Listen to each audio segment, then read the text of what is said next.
All right, I'm going to call the meeting to order of the Tainter Lake Rehabilitation District, February 19th, 2026. Attendance, Mr. Secretary, could you make note that everybody was here?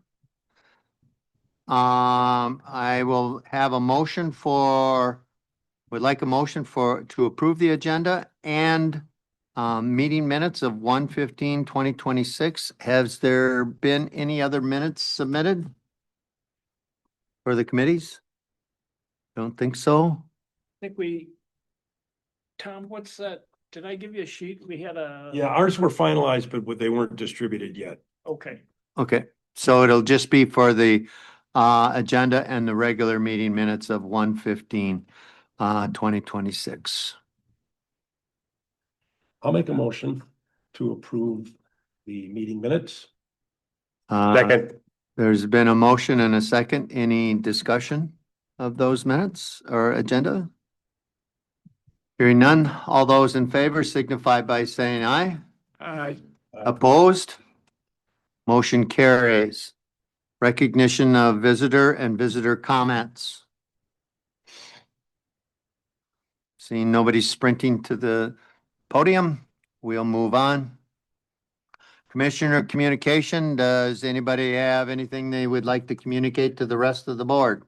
Yeah, I went to a farmer-led watershed council meeting yesterday in Baldwin, Wisconsin. They had about 150 farmers there.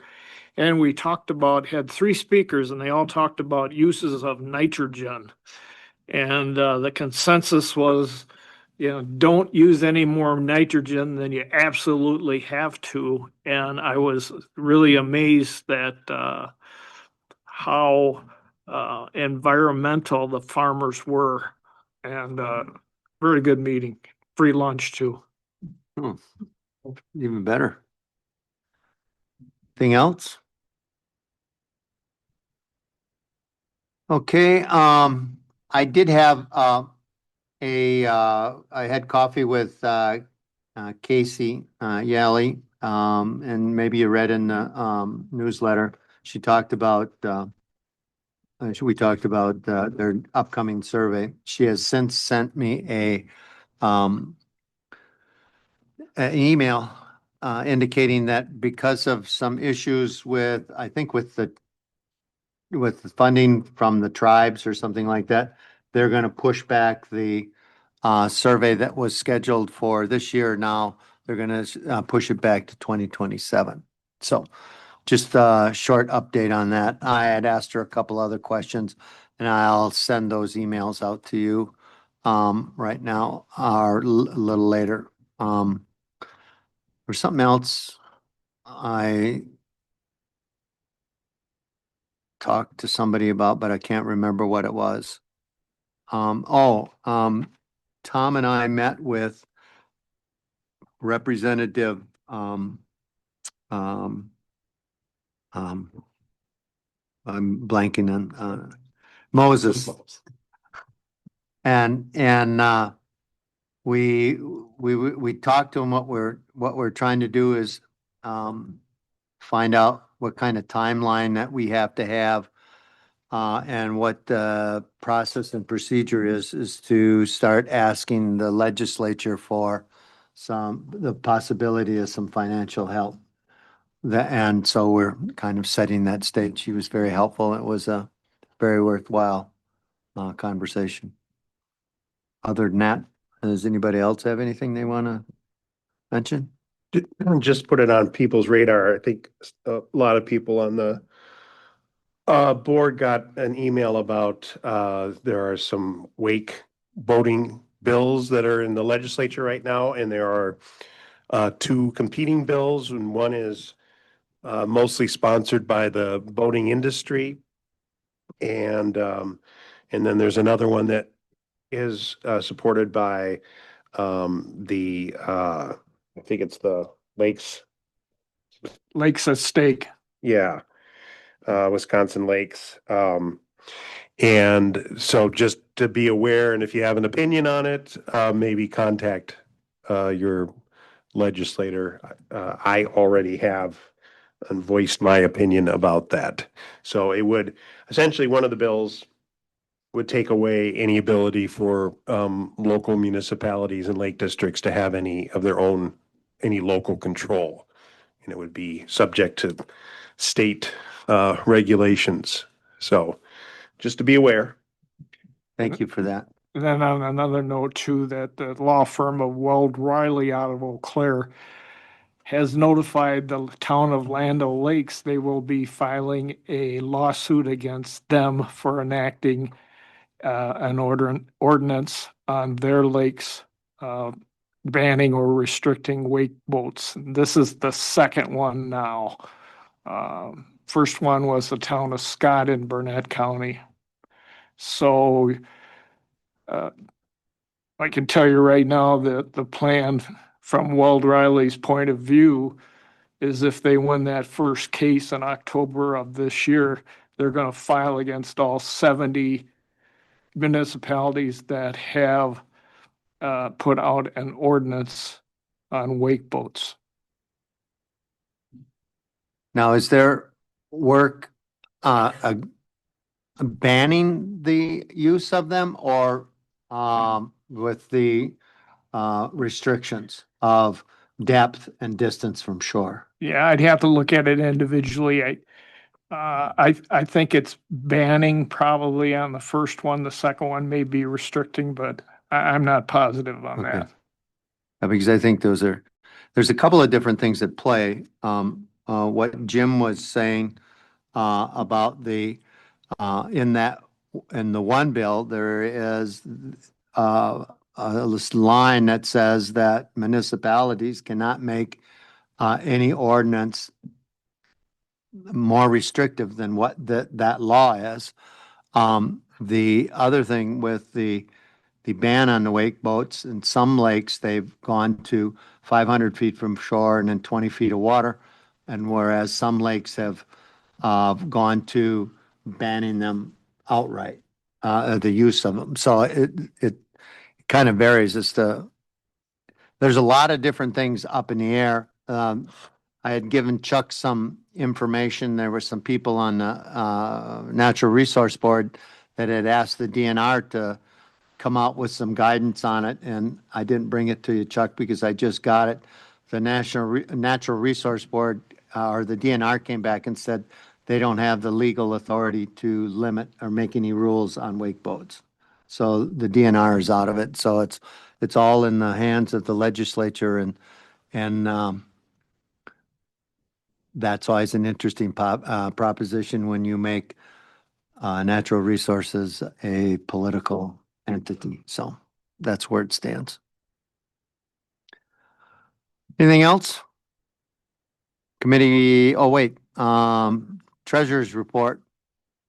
Jackie, you're up. Yeah, all right, so we had a balance forward last year in our checking of $16,786,000. We received the first 22-ish% of our tax levy for the year, so we're currently at $33,550. We had a few donations trickle in that are not accounted for yet in the report that I sent out yesterday, but in our savings, of the remaining donations from last year carryover is $22,094. So are we in a good spot or bad spot, or what's your professional I think opinion? that's relative to how much you want to do. Well, But no, I think we do need to discuss if we are gonna set aside that 10% as well, with that balance forward, or how we want to allocate our balance from last year. But yeah, Why don't we put that on the April agenda? And then we can talk about at April, we should have we should have the financial review done. We should be able to say, here's what we started with, and then we can specifically point to it, and maybe you could spend a little time educating us as to, okay, where that fund balance is at, what that reserve, maybe a reserve is a better way to put it, where that reserve is at. And because we're getting into, there's the potential for a lot of activity on some things whether we get some grants or we don't get some grants. And then, so any reserves we have, I'm sure that we may be looking at those for some kind of support of some of our projects. So I think if we can do that in April, and the reason why I say April, I know that in March, you're gonna be gone and there's gonna be a skeleton crew here. So Sounds good. we'll hit that for March. How's that sound? April. Or April, and then you can, Okay, does that sound good? Yep. All right. that's it for me. Any questions for Jackie on the finances? I'll make a motion to accept the treasurer's report. Is there a second? I'll, go ahead. I second. Okay. There's been a motion and a second. Is there any other discussion? Hearing none. All those in favor signify by saying aye. Aye. Opposed? Okay, thank you. And the motion carries. Committee reports and update, sedimentation. Did I steal your thunder on? No, Oh, okay. no. It was reported to us from, Dunn County that the Lake District and Dunn County were not successful with the grant request to begin the, engineering project on the Stewart property. So we are going to search for a plan B. I have a meeting with Chase Cummings next Wednesday before our Red Cedar River meeting, to talk about what we might be able to do. So that's what I know.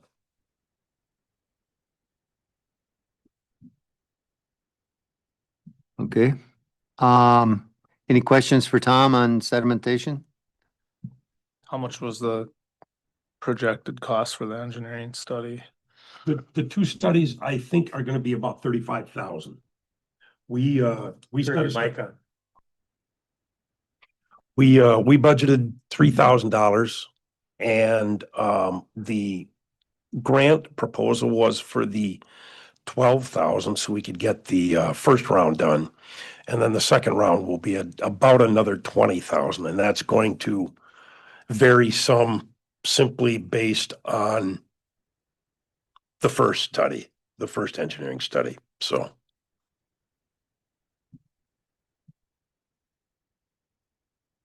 Other questions? I just wonder if we shouldn't reach out to the engineering firm we're contracting with for some of our lake planning too, and see if they'd be interested in getting some prices, if the county isn't contributing anything at this point, I guess, if they lost the grant, or it might be something to discuss with Chase. I'm not following. Well, we're contracting all our lake planning with a different engineering firm than the county usually uses. Maybe we should suggest, at least getting some prices or something from Rear Biker for this project as well. And I'm not, I'm certainly not against that. The reason we went this way was because the county was taking care of it. All right. So we were kind of out of the loop there, which I guess was fine. This is an engineering firm that has worked on projects like this before. Yep. So that's why we went there. I can talk about all kinds of stuff with Chase next week. Thank you.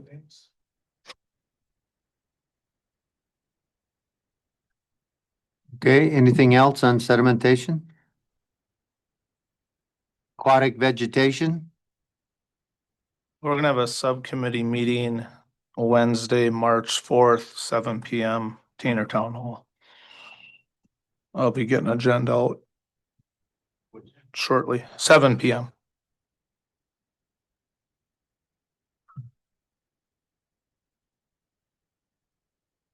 That's all I have. Yeah, well, you got an agenda item. You're coming up pretty quick, so. Boating and safety, Jim? We met last Wednesday, to go over the new coordinates for the Solona Wake zone. And now that we have that agreed upon, we'll be submitting new applications for the waterway permits, and we may have to have a updated ordinance, depending on what the DNR ultimately says about that. Our own illustrious leader, Al Brown, drove all the way down to pick up a buoy from Walsh and Walsh Marine, and got a personalized tour of their manufacturing facility, and which was pretty impressive since we were only getting a single buoy. Yeah. The, nice clean factory, so.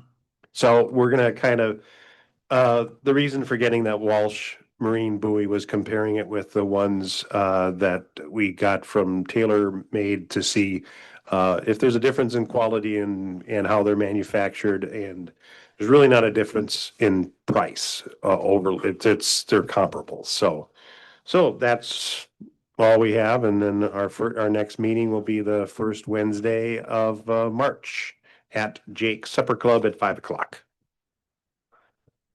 Okay. Water quality? Next meeting is next Monday at 5 o'clock at Tainter Town Hall. And we'll talk a little bit about what we've been working on number 6 on the agenda in a while. On our subcommittee on carp abatement, musky stocking, and just an FYI, Jeff Frawley from the Fly Fishing Shop in downtown Menominee is going to have some T-shirts for sale for $30 that depict a muskie eating a carp, and it should be about $20 in profit. And he's hoping to be able to donate one muskie 10 to 12 inch size for each T-shirt he sells, and he should be getting those in shortly. The next meeting of the carp abatement muskie stocking will be Tuesday, March 3rd, 5 p.m. at Tainter Town Hall. Cool. All right, that's it for that. On to discussion and action. Review of the draft of the aquatic vegetation plan. I will turn this over to you, Adam. Yeah, so it's kind of as long discussed in a lot of meetings. We're encouraged to formulate this document on our own by the DNR, through reaching out consultants. I think this would have been probably a minimum of $10,000. There's so many studies and resources on our lakes. That's one thing that we really have going for us. So, obviously there's tons of resources that were basically recycled to formulate this document, including some of our own documents. A lot of stuff came from our strategic plan. The river runs through this document, and a lot of these studies that we've seen locally through Stout and some other resources. Otherwise, it's, basically a summary of like the vegetation we have, obviously some photos, different management tactics and that kind of stuff. So this is a draft at this point. This hasn't been put out to the DNR, and to me, we wouldn't take any action on anything at this point, because it's not been reviewed or approved by the DNR. So, I guess I don't really, unless you guys think we need to.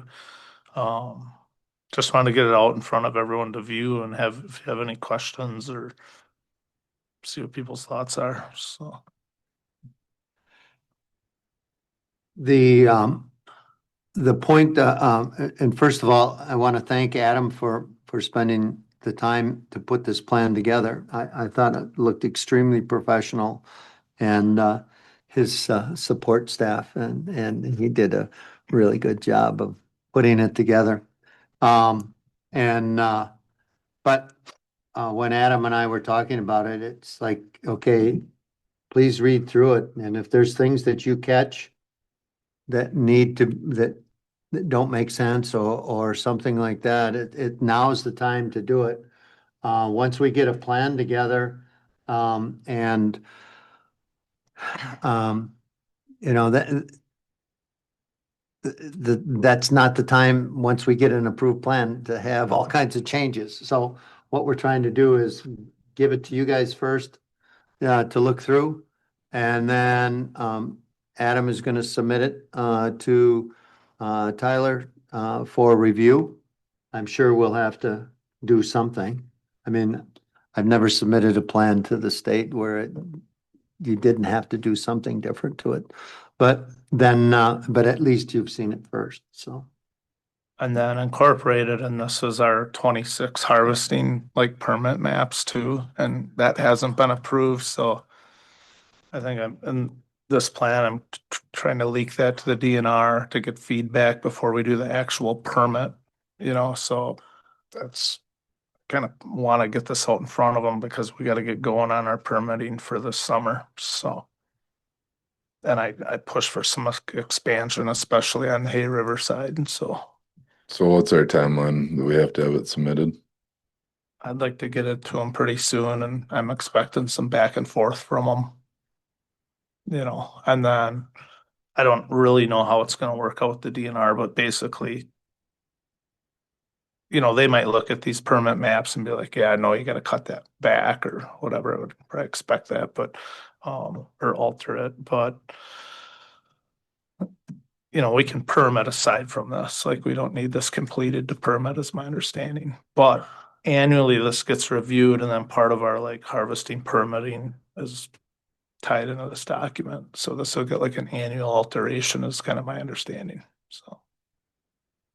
And I'm assuming these are the lines that we color inside of. So once we get this plan done, doesn't mean that we can do.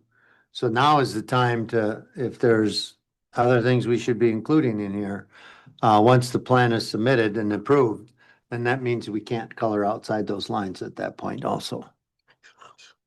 More or less, yeah. And then we can, this has like an expiration of 2030 on it, so then I don't know how extensive a redraft would be, but I'm seeing some pretty old aquatic vegetation plans on file with other lake districts in the Just the state. change in dates.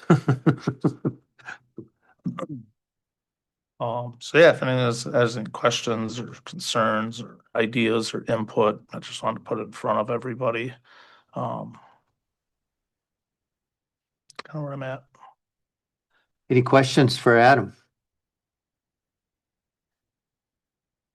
I would underline the fact that Adam wants to get this moving, so if you come up with any questions, make sure you get to him in a timely fashion.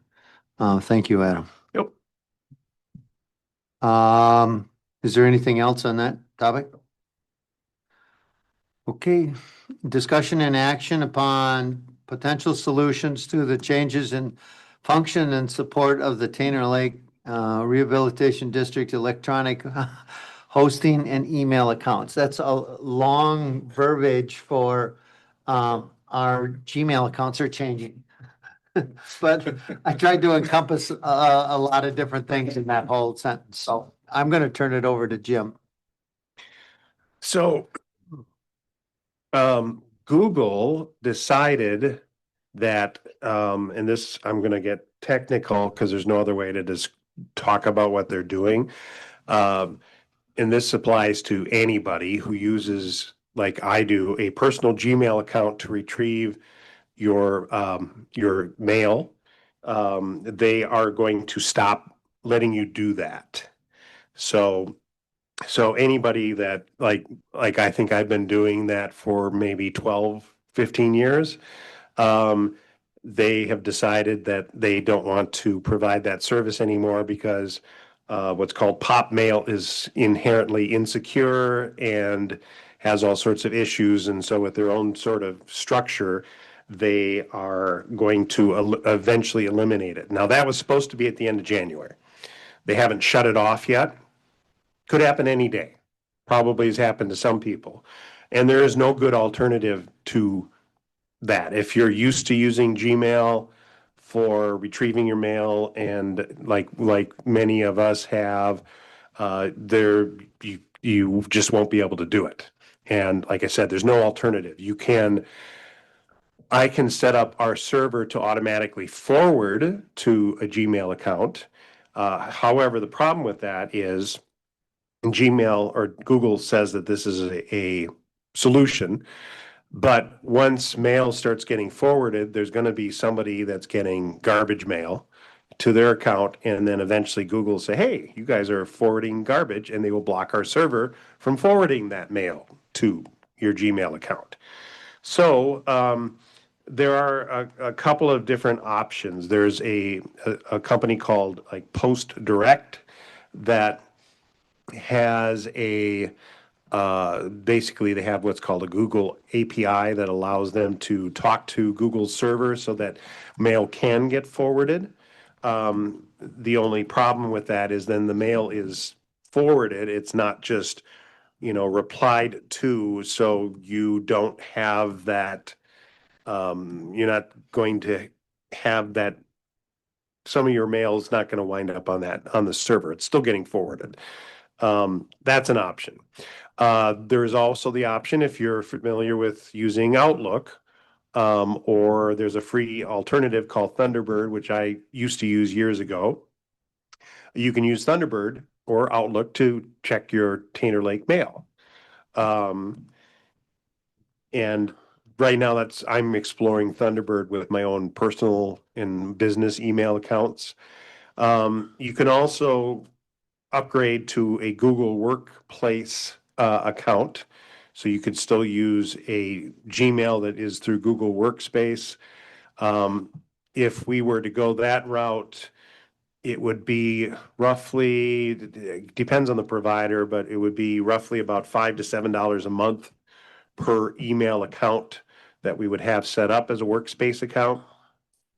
However, with Workspace, you lose some of the features that you're familiar with in Google's consumer Gmail account, like where it sorts things by promotion and that type of thing. The calendars don't work the same either.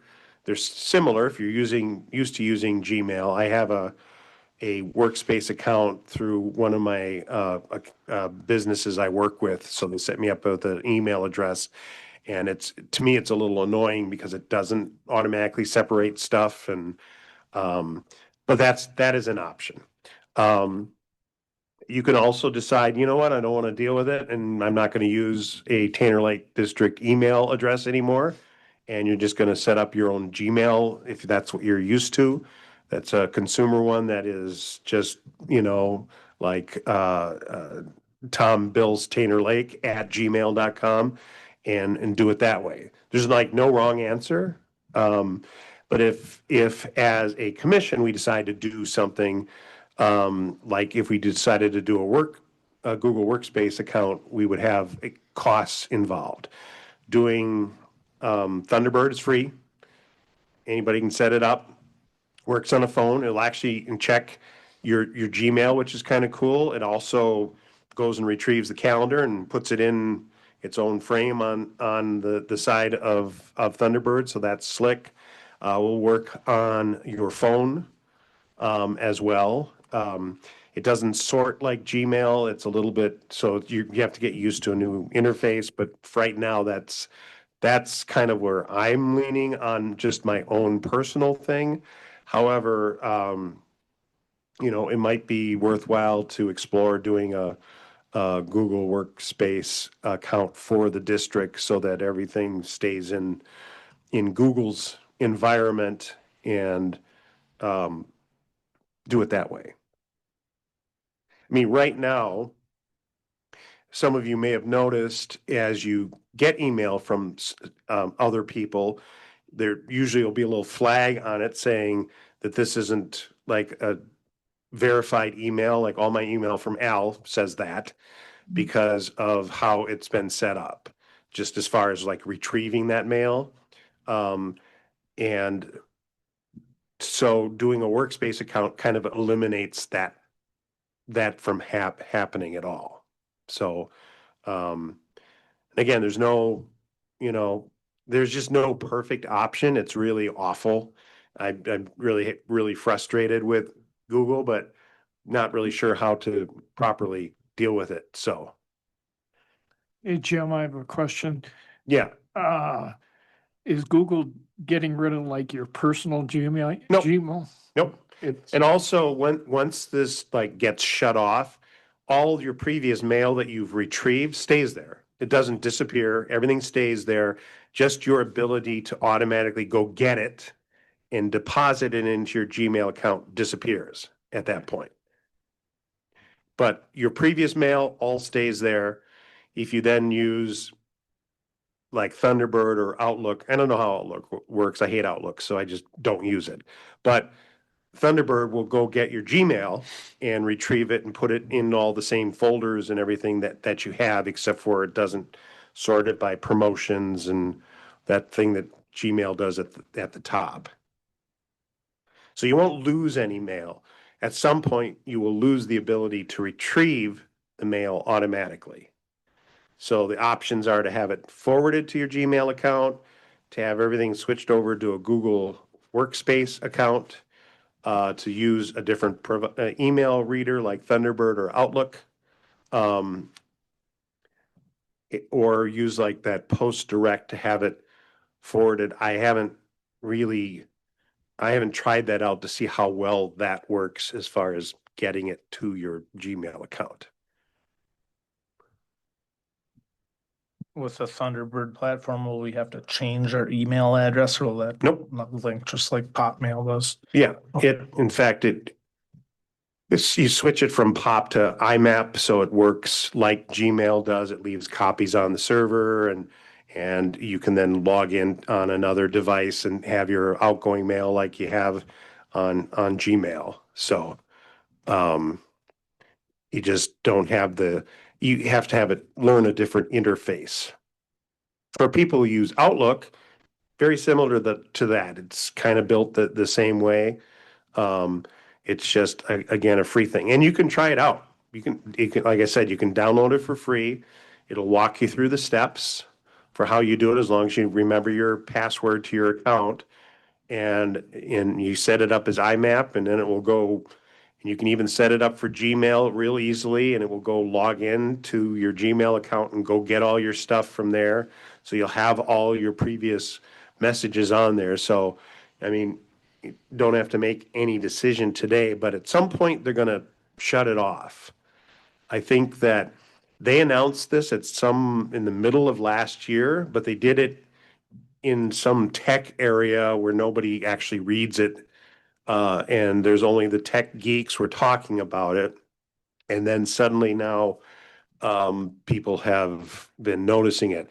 You may have noticed on certain Gmail accounts, you may have actually, they start providing a warning. Like now at the top of my Gmail, my personal Gmail, it says, attention, there's changes coming to Gmail pop hosting and Gmailify. If you're not seeing that, you're probably not in danger of the Tainter Lake mail changing right away. But I just started seeing that last week on my own personal Gmail account. The question I would have off the top of my head would be that old saying, it's free. You are the target of, and if you pay for it, you're actually the customer. What are there's two questions that leads to is number one, if we go with a free option, how long is that going to be free? And then the second one would be, would it be better just to bite the bullet and to do the paid subscription now and be done with it and probably not have to redo it? Or am I making sense? Yeah, total sense. Yeah, because Gmail's been free forever. It's still going to be free. You're not going to have to pay for it. They're just eliminating part of the service. Yeah, And- but they're mining all of our information, so Right. that's why it's free. Yeah, and it kind of surprises me that, because there are going to be a lot of people that leave the platform because they're not going to have that ability to check their pop mail any longer. Right. So, and I'll qualify that by saying if you use Gmail on your phone, you will still be able to check that mail. However, it will not show up on your computer, Gmail. And I Really? don't know exactly how that works, but apparently that is how it's, yeah. So, yeah, setting up Google Workspace, like I said, it would be, it's roughly, I think, about depending on the provider, $5 to $7 a month per email box that is set up on their platform. I've been, for my own business, trying to set up being a reseller, which means that I would get like a discounted rate if should I be able to do that. And I think that the discounted rate that would be available to me would be like $4 per box. So, and I wouldn't want to like mark that up, but that's basically about the box. And you can't just you really can't just set up like a workspace account directly with Google. You have to do it through an authorized reseller of some sort. Does using Everyone was works, confused. yeah, a little bit, yeah. Yeah, it's really a bunch of technical stuff. So So Google Workspace would be, in my simple way of thinking, it would another app on your phone that you would open that would then take you to just the TainterLakeDistrict.org emails. um no. Okay. You could use your existing, like if you have like the Gmail app on your phone, Yep, you can use that to actually log into a workspace account. okay, It's still Gmail. It's just the interface is going to be your it'll just interact with that instead. You won't, in some ways, it will legitimize our emails. Like I said, I don't know if you've noticed when we email back and forth, sometimes you'll see an email from somebody that says that it not verified or something like that. Like I said, Al's email always says that to me. The workspace would actually eliminate that that message because you're stepping up to Google's professional platform. But when I check, like I said, I have a workspace account through one of my uh, clients that I work with, and I just use my Gmail I just go click here and switch to the other account, and then it opens that up in the same app. So it would, if you're used to using that on your phone or your computer, it would be exactly the same thing. It just would switch between the two. And then you have more personalization stuff. You can get rid of the Google logo and put the Tainter Lake logo up on the top corner of it. And there's a little bit more administrative things you would have to have set up or maintain, because I have someone else's workspace account that I maintain their email accounts for. would there be any other benefit to having the workspace account? Like we could securely share files in there, kind of like Oh, yeah. Google Drive type Yep. situation. Yeah. And it would be basically attached to the Lake District as far as being able to, share files, calendars, and do internal calendars that are not like public calendars, that type of thing. I don't know how much benefit that brings us, but I mean, pretty much everything is, you're scanning everything in, so all of your accounting stuff could be in one folder. I know, there's that long document, the origination articles or whatever they were called when the county made this official, just having that secure space online. Yeah, because you think about it this way, right now, those of us who are using Gmail to check the mail, we have individual accounts. This would be a corporate account that would be strictly Lake District. So the shared drive would be the drive that would be available to any of the members of that workspace that would have access to the account. So it wouldn't be up to individual members to have to set things up or maintain things or have, financial documents in their own personal Google Drive folders. Cause that's, I mean, that's the way we've been doing it, just because that's the way we started. Yeah, But I could see that especially, as the board turns over through the years, that's all housed there, right? So if somebody wants to look back 10 years from now and this is a totally different board or something, it's all kind of there from the beginning. I know we did that.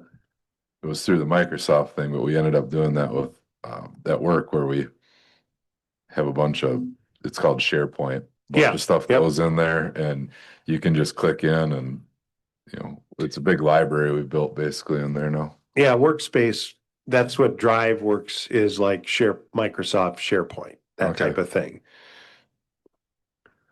I would say that just from my experience on the SharePoint side, for the past couple of years, we've been really all the manuals and things like that that we need for different types of equipment, stuff like that. It's all right in an app now.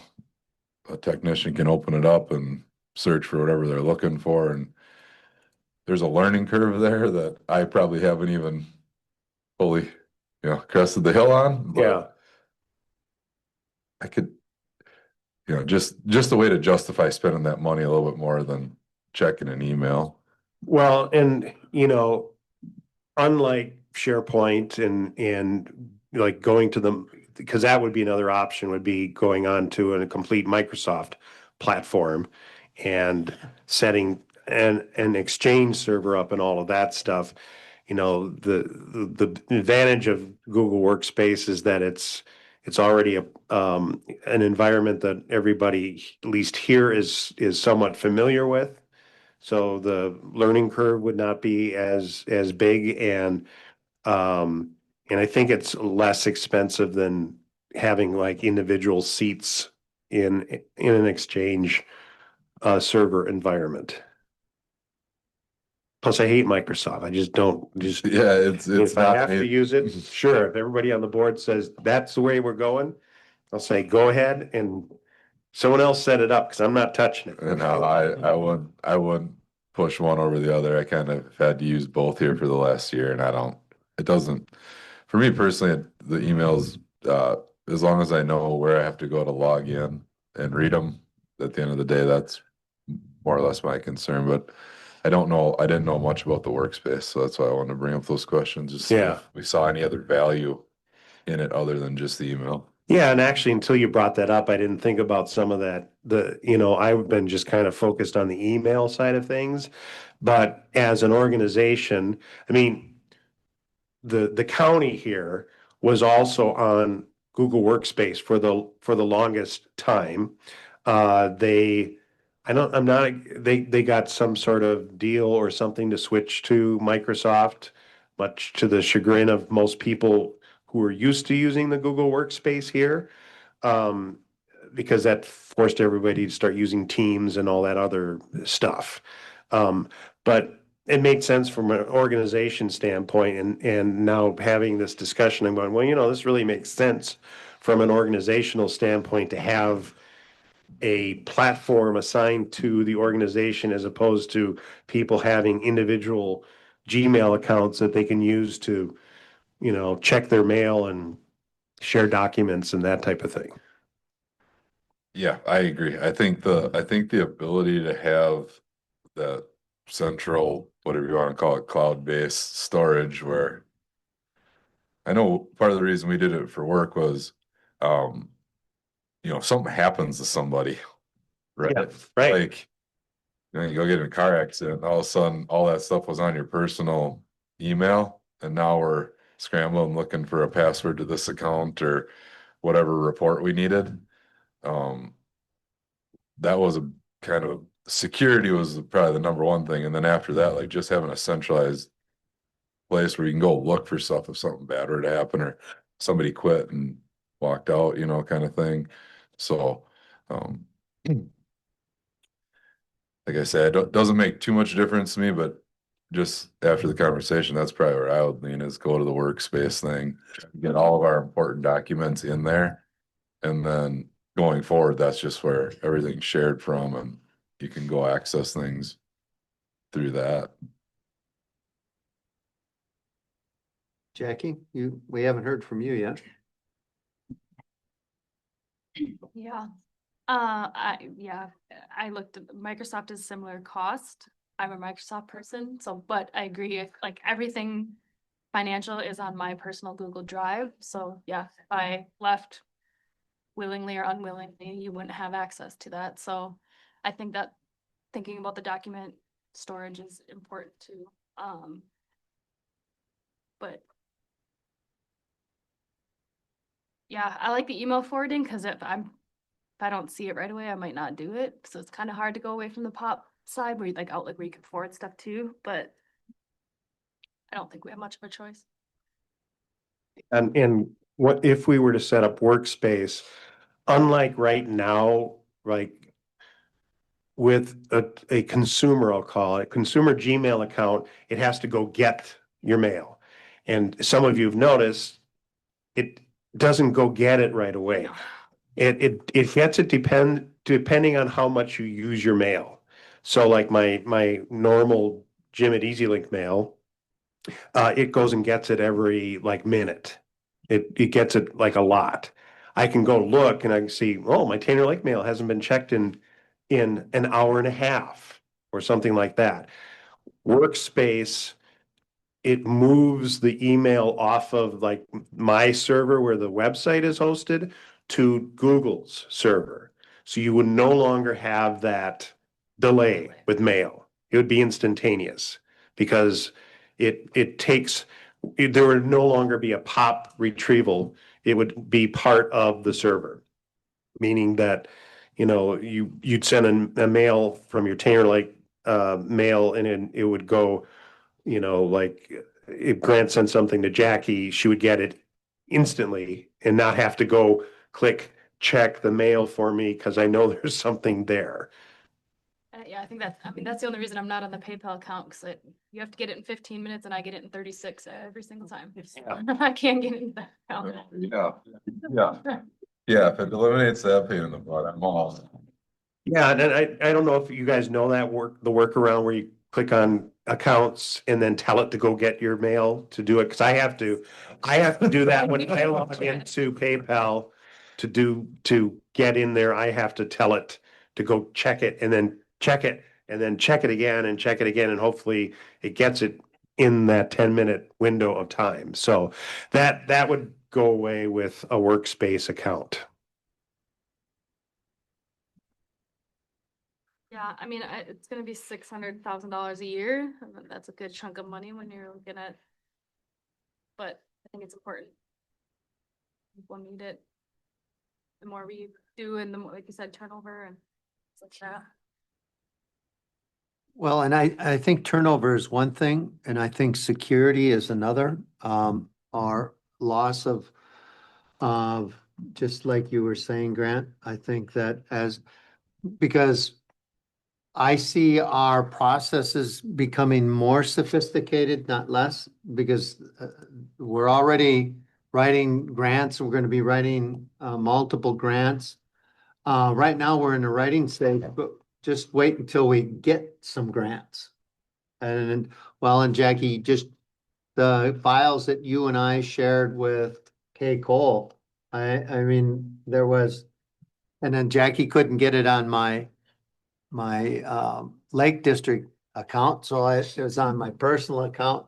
And then Yeah. an old guy like me, I get confused and I'm going, well, she sent the stuff to me and I can't find it. And so I spent 25 minutes trying to find it. So I think it would just make it a lot easier. And if something happens to one of us, then we don't have to start trying to retrieve documentation. We have access to the documentation, because I would have assumed then, Jim, that the board owns whatever we're paying for. Mhm.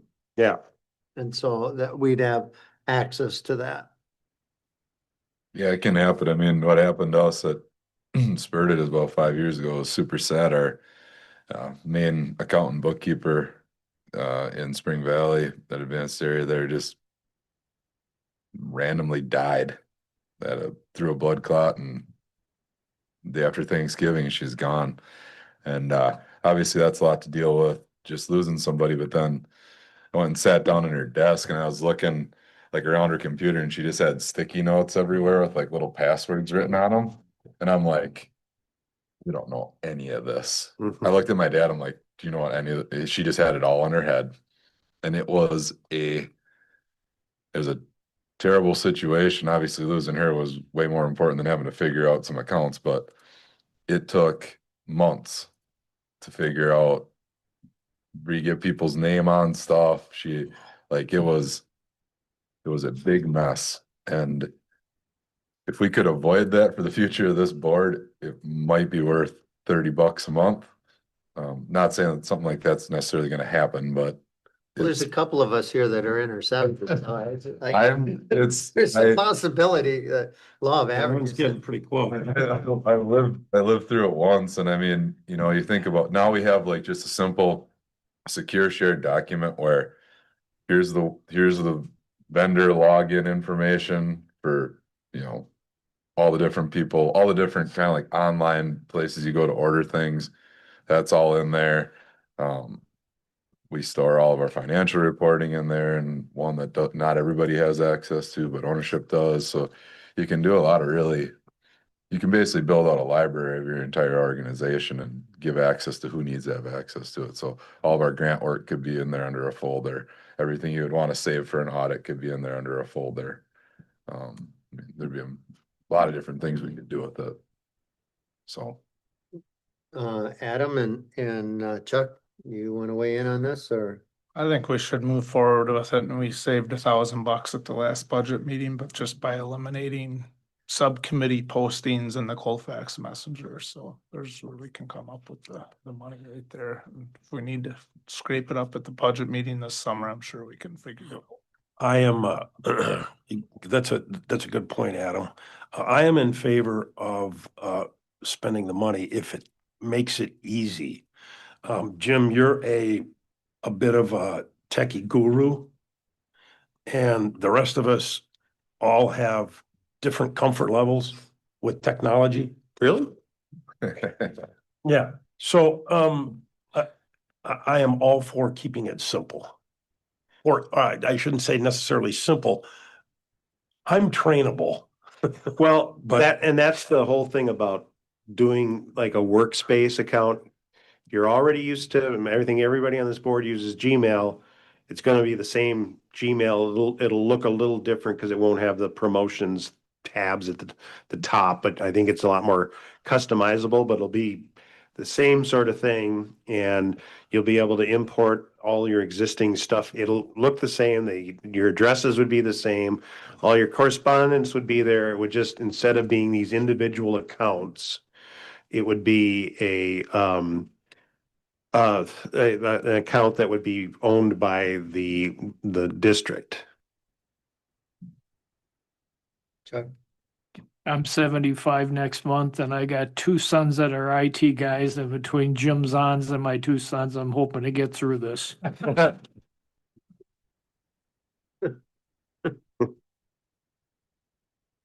William? Jim, do you want to take action, or do you want to come to the next meeting with a recommendation? Time is probably of the essence with this, so I mean, it's up to the board whether or not we just decide to go ahead with it, or if you want me to research it, because obviously, I don't know what the final costs are gonna be. I would have to explore the vendor that I think I'm gonna want to work with on this, and then just be able to get like the best price, but it's gonna be between like $5 and $7 a month per user. Why don't you come to the next board meeting, with a proposal that we can take action on instead of taking action on something that we don't know, and we can have the final costs and those kinds of things, with that? Yeah, More I sense? can do that, and I can also have a plan in place that if Google pulls the plug before our next meeting, we may have to have an emergency either online meeting or something to enact something. Okay, that sounds good. I think we can handle that. Does that make sense? I feel more comfortable entering into that whole thing, knowing exactly what those costs are gonna be and so that we're as transparent as we can be. You know, we actually might be able to save some money because, Google does offer Google Meet. And that is also part, and Google Meet is like Zoom. Right. And it may have some advanced features that are available for a workplace, account. And then we would drop that 115 or whatever it is per year that we pay for that. For Zoom. Yeah. Okay. Yeah, that sounds good. We can start to roll that in. That'd be good.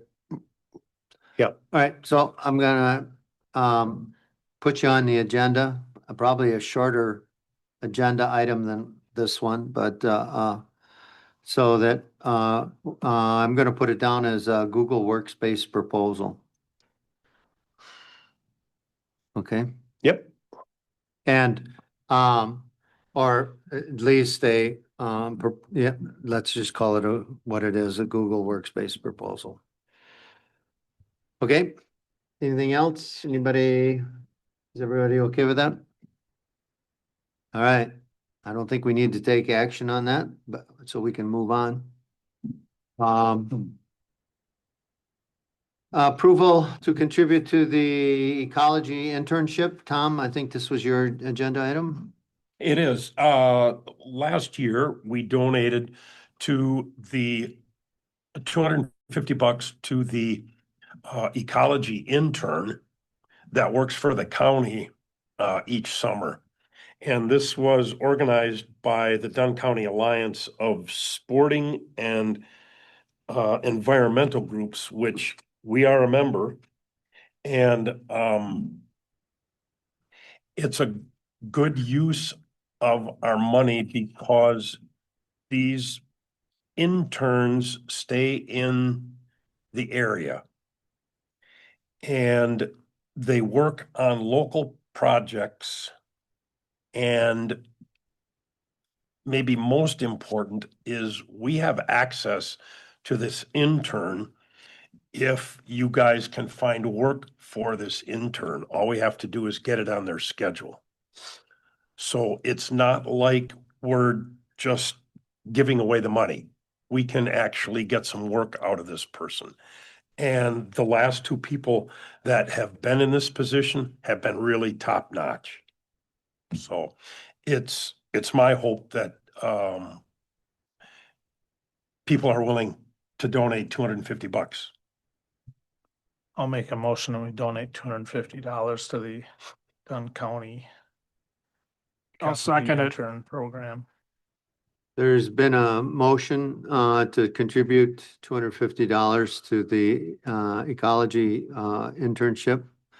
And it's been seconded. Is there any further discussion or questions? Where are you taking it from? That's up to you. Well, one thing I will mention is Al suggested it and I kind of dropped the ball on this last year, is I think we're just going to put it in the budget kind of as a permanent item. Moving forward, anyways. If approved. Well, that means we spent $800 that wasn't in the budget already. didn't it? That's why you have a reserve.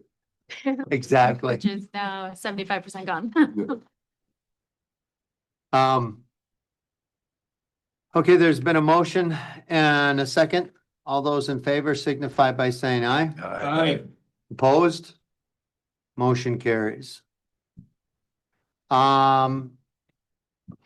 Approval of buoy replacement. I looked at this and I'm trying to, the only thing I can say is that we have in the budget, there's the purchase of one buoy scheduled, and then there'll be, we got one donated from somebody who lives on the lake, and then Gail and I are donating a buoy, so that's 3 buoys, so I guess I'd entertain a motion to spend the money to have that one buoy that's in the budget that was scheduled, so that one is in the budget. I'll make a motion. I believe, How much do we need total? I think We got enough now. I don't think we need Wasn't there any four more. that were being donated? Huh? Wasn't there four being donated? The one I know of. There's some. There's some, yeah, others out there. there's some others out there, but only one person has actually said they're actually donating it. Yeah, I guess the other people are just using them for decoration in their garage, I guess, for Well, now. I think there might be some confusion I know for two people that have, they were not aware that they could donate them and there was stipulations around them. So I think we need to be clear that they are allowed to donate them. We will use them where we need them, wherever. Yeah, There are four floating out there. I don't yeah, think because we there's should find like, any. we have like a procedure for donation is that, if someone's able to donate, they just can't decide, they can't dictate where they go. Right. So it was to spend 250, you said, right? Yeah, it's 225 or something like that. I can't remember what Okay. was in the budget for it. I made a motion to purchase a buoy, spend about 225 to 250 bucks. I can look up the quote, but. And that was budgeted already Right. anyway, so. That's approved at the annual meeting. Yeah. So it's just somewhat redundant. I put it on there so we could get it out and talk about it. Hopefully this is the last time we'll see buoy replacement on the agenda. If that hasn't been seconded, I will second it. It's been seconded now. Any discussion? All those in favor signify by saying aye. Hi. Aye. Opposed? Motion carries. Carp abatement, bounty event preparation. I'm gonna defer to Tom here because he's gonna be talking about, the carp survey, and then at some point too, we'd like, the Shervies and or Kleist to talk to us. They've done a good job on trying to get an unmanned way of doing business. But I'll turn it over to Tom here.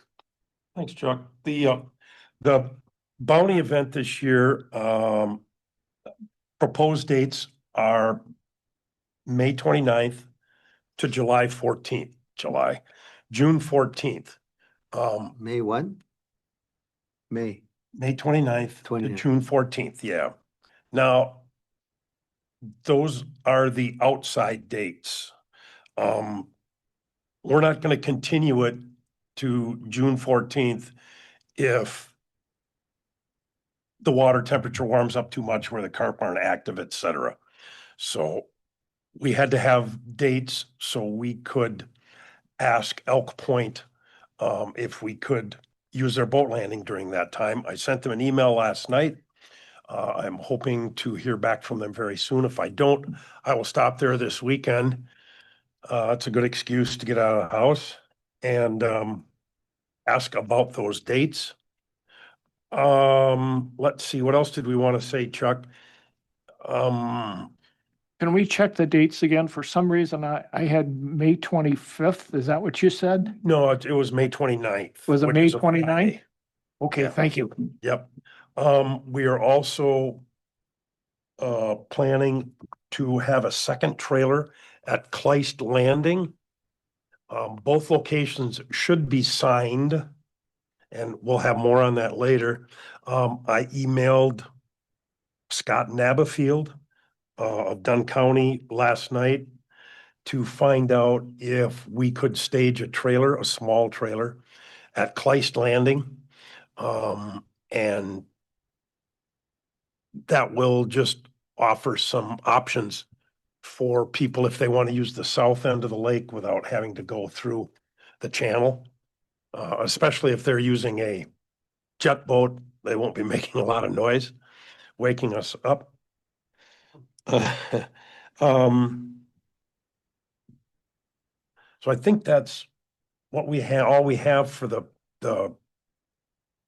carp bounty. Anyone have questions?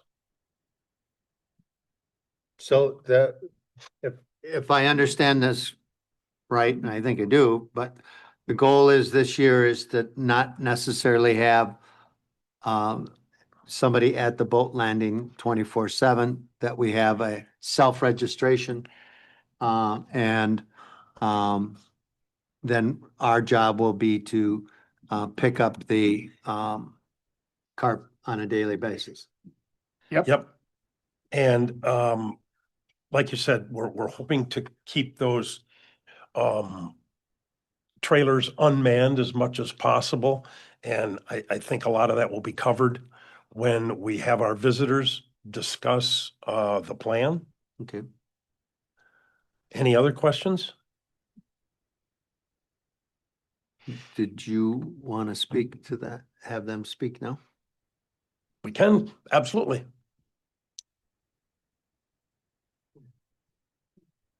So Come on up. Yeah, speak into the microphone. Please. For the people at home. yes. So last year, the check-in station was manned like through the night, and it got to be long hours for everybody being there day and night. So we came up with this idea of doing an unmanned check-in where we will have signage with a QR code that when people arrive, they can just scan the QR code, fill out a registration, who they are, name, address, that kind of stuff. So we know where to send a check to. When they come off the water, they will take a picture of their catch for the day and send us a picture with a total of how many they've gotten. And then that they can just text to probably to Chuck or Tom. I'll do it. Okay, so then we'll know what they have gotten and then keep track of things that way. And we hope to put a QR code sign at the 4 landings that are on the lake and let people know that they can drop them either at the Clace Landing or at the Elk Point if we get access to that again this year.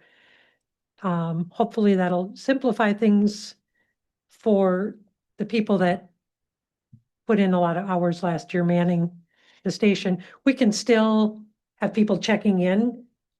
You know, if they know somebody's out on the water, kind of be at the landing maybe to greet them or whatever, coming in or out if people are available, but not the need to have somebody there 24/7 checking them in and out. And we hope to keep it open for that period of time in between by doing an unmanned check-in, then people can do it a lot easier than having specific time frame. So that's kind of what we're thinking.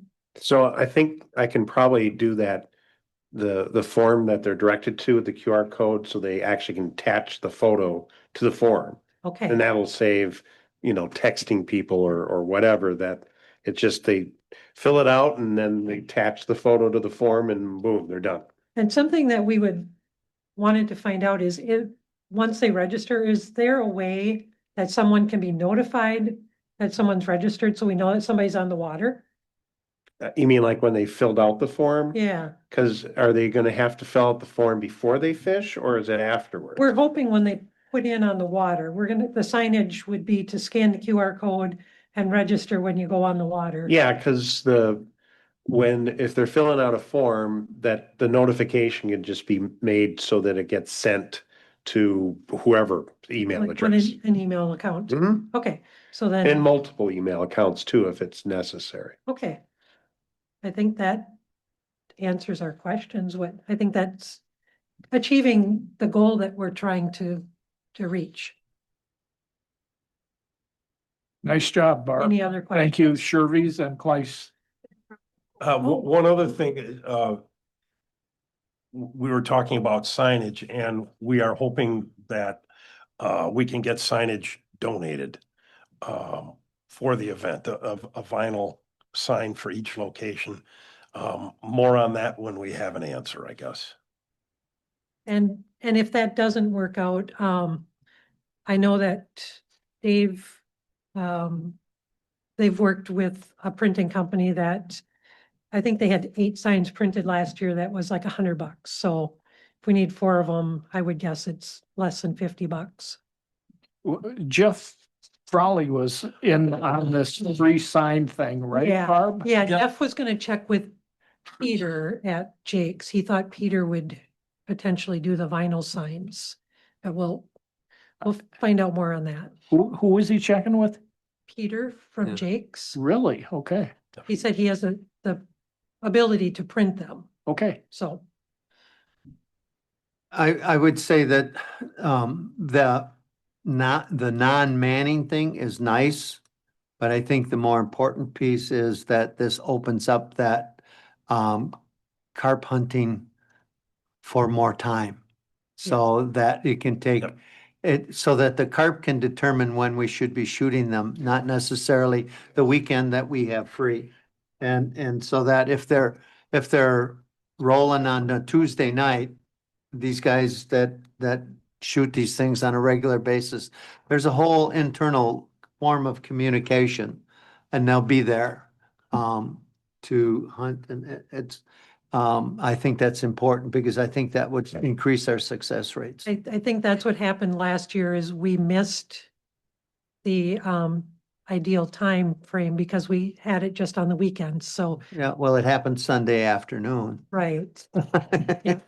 And we were all tired by then. Yeah, we gotta hit peak season for the, Well, and I like the idea of knowing when somebody is registering and going on the water so that Yep. if someone from the board or can just touch base with them and make a connection, just so, put a face with the group and let them know that we're happy they're out there and, Yeah, and we can have it so it sends them an email reply so that when they sign up and register, they'll get, thank you for signing up.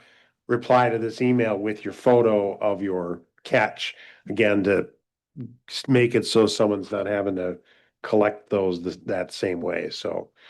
Cause that way, if they don't get anything, then they won't have to reply to it, right. but if they're already registered, it makes it easy, cause it's like they got the reply, all they gotta do is hit reply and attach, a photo of their fish, and hopefully they don't use AI to multiply it times 20 and have, oh, we got 50 carp.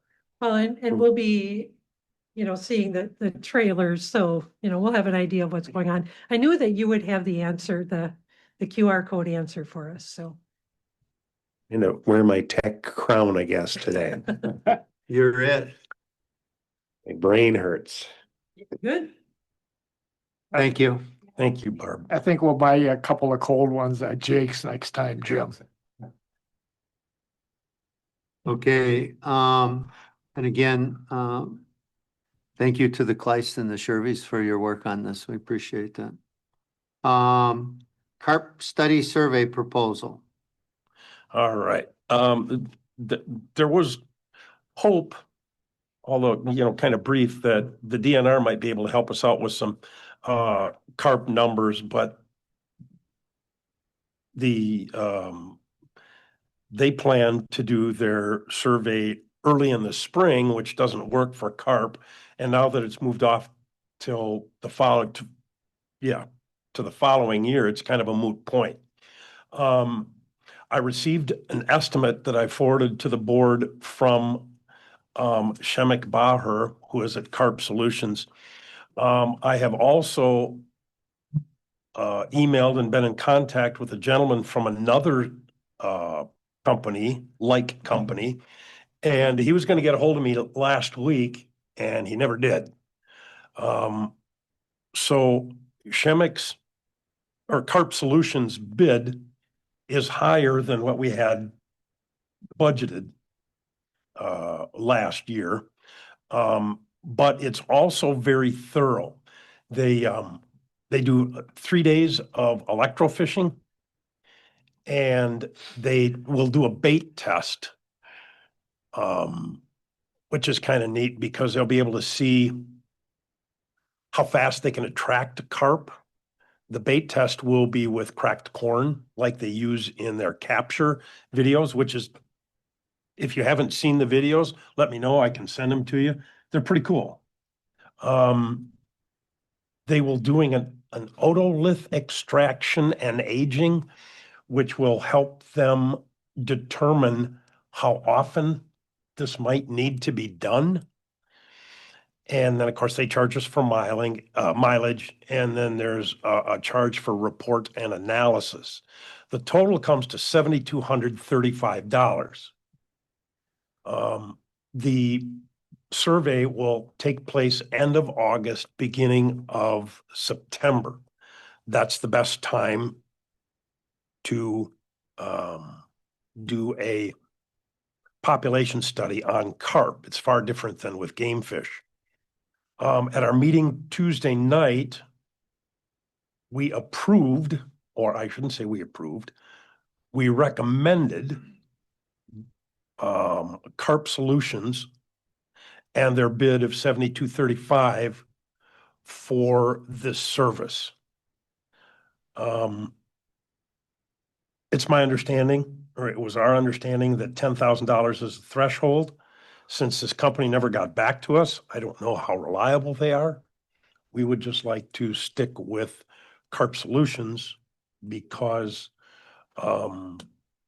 they seem to be on top of the game. Questions?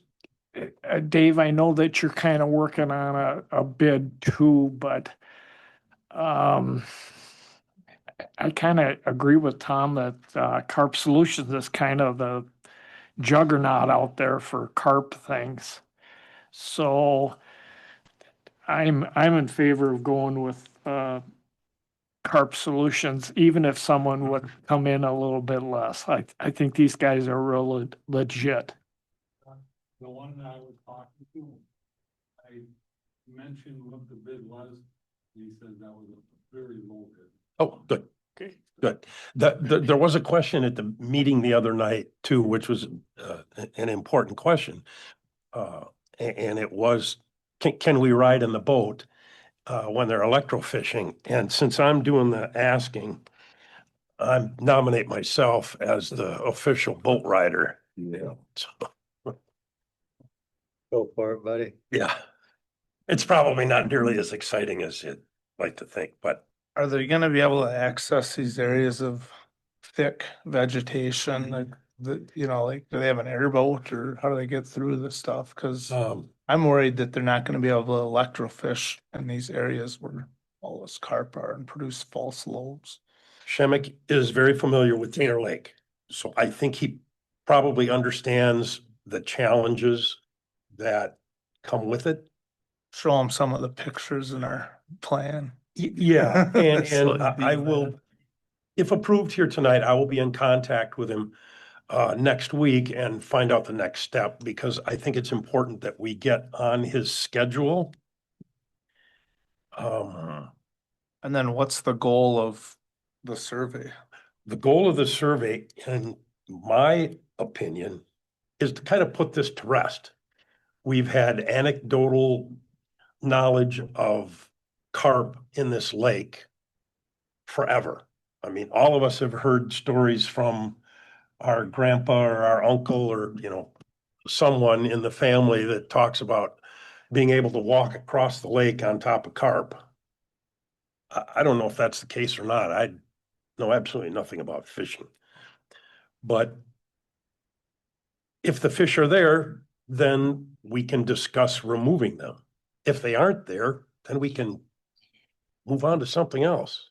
Yeah, we talked about, we just gotta know. We just gotta have an answer, Adam.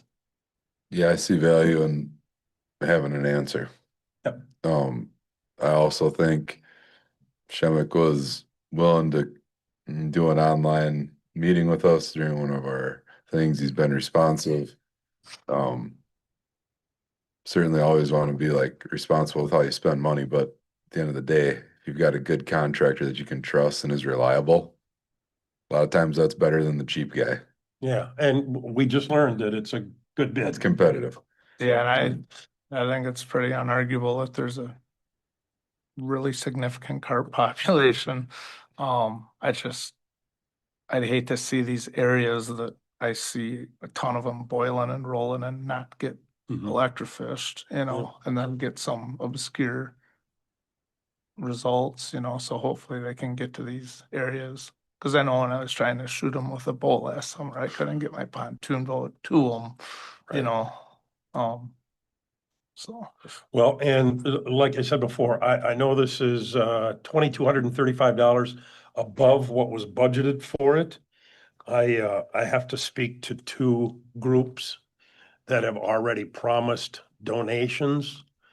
So hopefully I can make up that difference here very quickly. Well, funny that you should mention that because I was gonna turn to this end of the table. And we now know the what, and it's the how that, we're getting to, is we have budgeted, if I recall correctly, we had budgeted $5,000 for carp abatement, which is, dollars for the bounty. And then what is left over was to go towards this proposal. Looking at our treasurer, and then Tom is committing any of the money that that we will potentially be raising through our sportsman's group donations that it would commit to this shortfall. So now we're kind of dipping into our, I'm assuming our donations. And,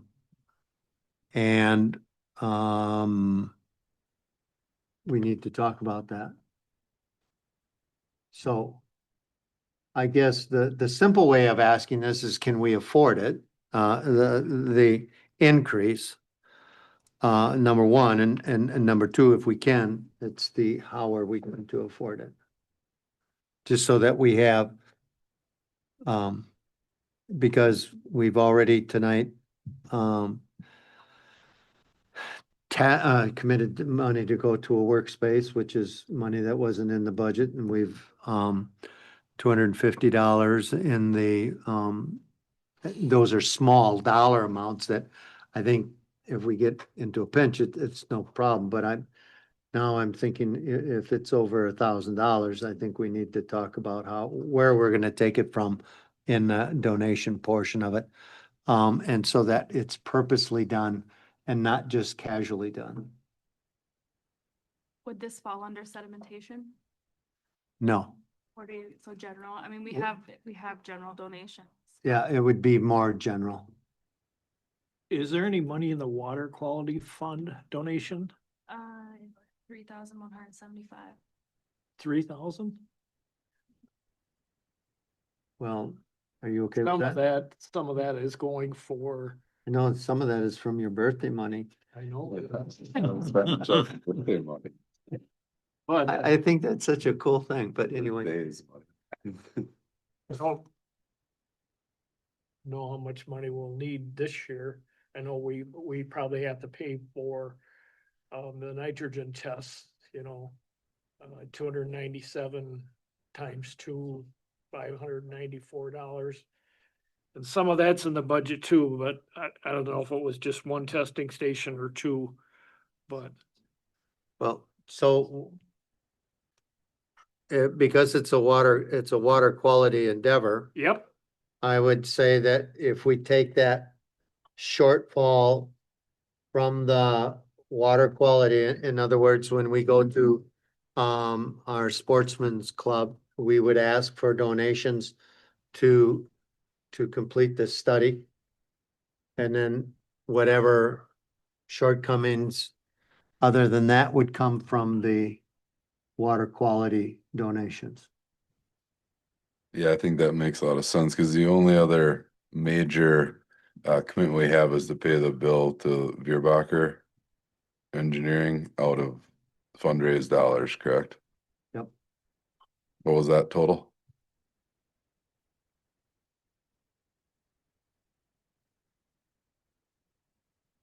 Like 2,100, but let me look. It was about, I think it was a little more than that.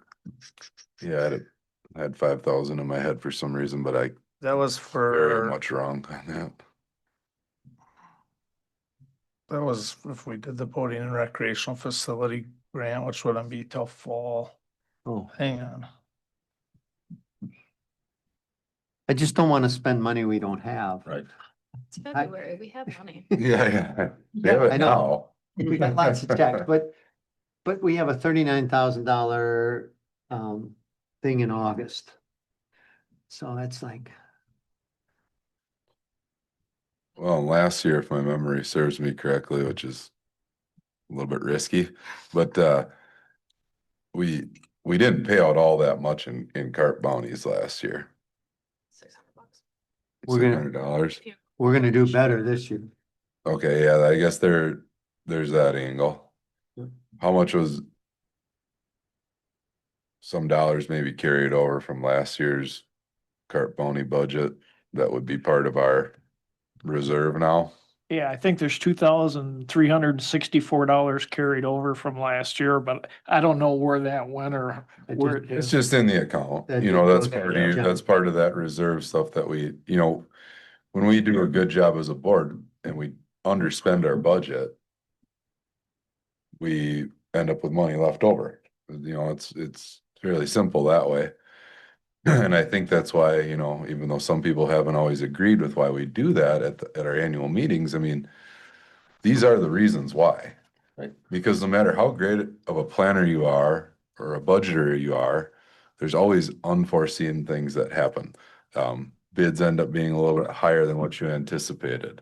Well, and there's that inflation factor too. We're planning things more than a year in advance and we just don't know it exact.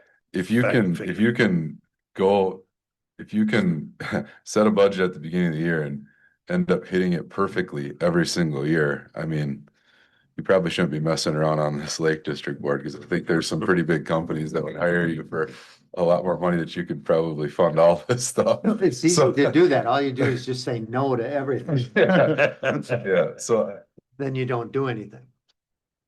The Veer biker is 5,500. You're right, Al. It was. Yeah. and we have 22,000 total in our fundraise accounts. I mean, and some of that's broken up into different categories. Well, I think the big thing here is that we have a water quality designation and people have designated money for water Yeah. quality. I Yeah, think that's pretty easy. and the other ace in the hole is Tom's pretty darn good at securing those funds if he sets his mind to it. And so if he can continue his heater that he was on last year, well, this is just all a moot point. Knock on wood. I'd like to make a motion when we contract with Carp Solutions for the carp study and electrofishing study. I'll second at that. Okay, there's been a motion and a second. Does anybody have anything else they want to add to the discussion? Jackie, did you? Can we go ahead and schedule that if this passes then, Al? Yeah, then it's a done deal. Okay. You've committed to it. Jackie, did you have something you wanted to say? I was just gonna say, in that water quality, there is a 2,000 from the Dunn County fishing game that I'm sure they would love to go to the carp abatement stuff, so.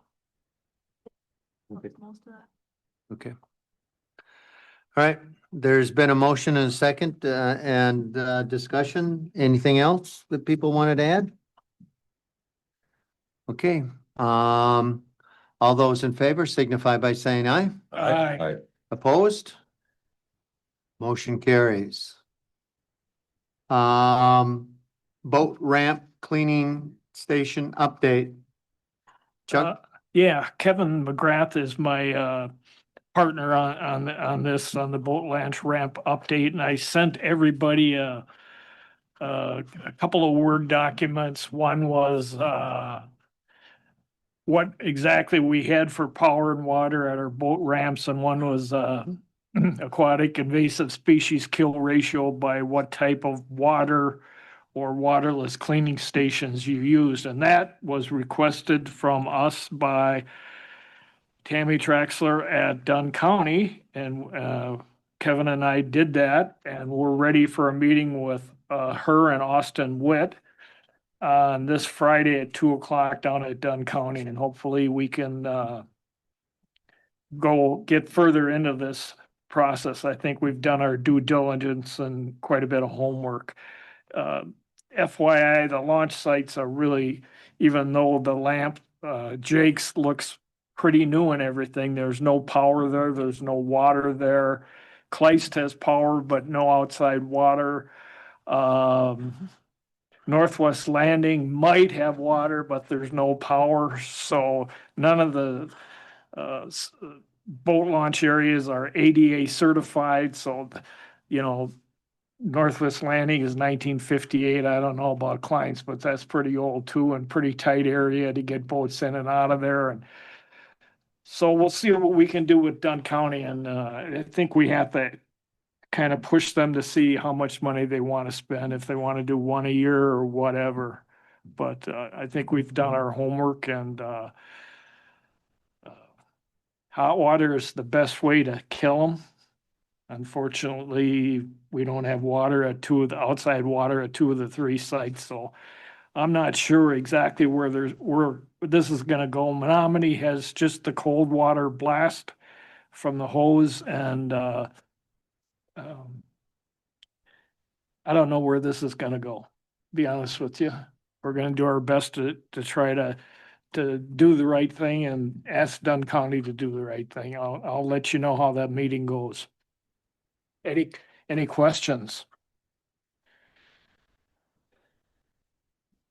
Carry on, Okay, go forth.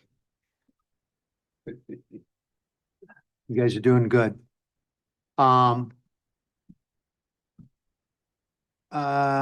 Next meeting is March.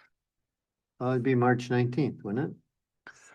Yep. And so, I know a couple of you guys aren't gonna be here. So probably try to keep the agenda a little lighter. And April, let me see what I put down in April. In April, we have, reserves in the finance, and we'll go, and also with the April meeting, we'll do our review, our, financial review in April. I know I'm skipping around here, but it'll all come together. So in March, all I have is the Google Workspace proposal with Jim. Do we want to consider moving our annual meeting to pre-summer? Now that we're on a calendar year for finance? We have to have it statutorily between May and, I think it's October.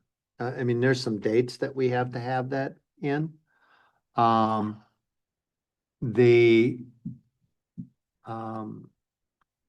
and the date is set at the annual meeting.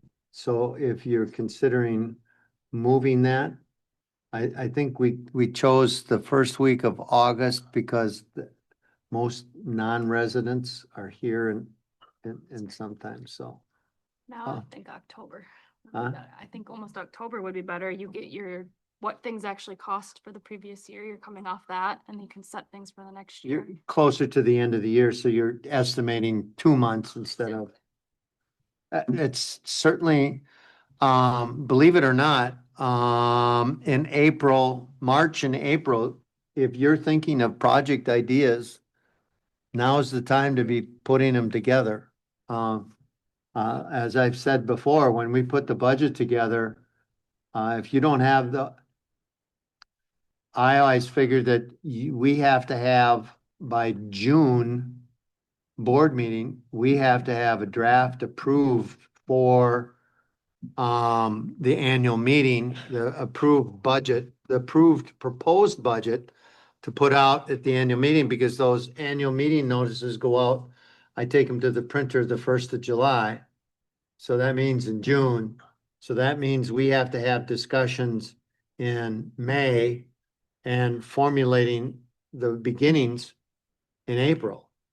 So we're kind of right in the middle of it. So if you're thinking of grand ideas for next year, it's not too early to begin thinking about those, noodling those around and discussing them. It would I think it would help if we had, I guess I'd rather have those discussions before the meeting in June more than I would just, I really don't want to have like 15 budget item discussions in June and we're looking to go to the printer in 10 days. So, so be thinking of those. If you think about, and maybe after our discussion in April, maybe we can start kind of putting that together. I know we did that also, because just other lake districts seem to do it in the summertime because of availability of non-resident people. But it's always certainly something we should be discussing constantly. Anything else? If you come up with any ideas, I'm going to be on the road. So if you come up with ideas, email them to me. I will get the agenda out. I usually try to get the agenda out that first week so that it's in the paper at least a week before the meeting. So that's, When are you gonna be gone, Al? So we, kind of keep bugging you to a minimum. oh, and you can bug me all you want. I'm really good at not answering my phone. I'm going to be gone this Sunday to March 19th. I think I should be rolling in about March 19th, right before the meeting. So, but if, just so that you know, if there's something that you want, call me. It's really amazing, high altitude on some of the tops of those mountains in Arizona, you get really good cell reception. And it's always a good idea for a break, okay? So call me, you'll get a faster answer than if you do emails, but. Okay? Anything else? Well, do I have a motion to adjourn? I'll make a motion to adjourn. Okay, there's a motion and a second, Second. and we are adjourned. Unless you want to meet longer.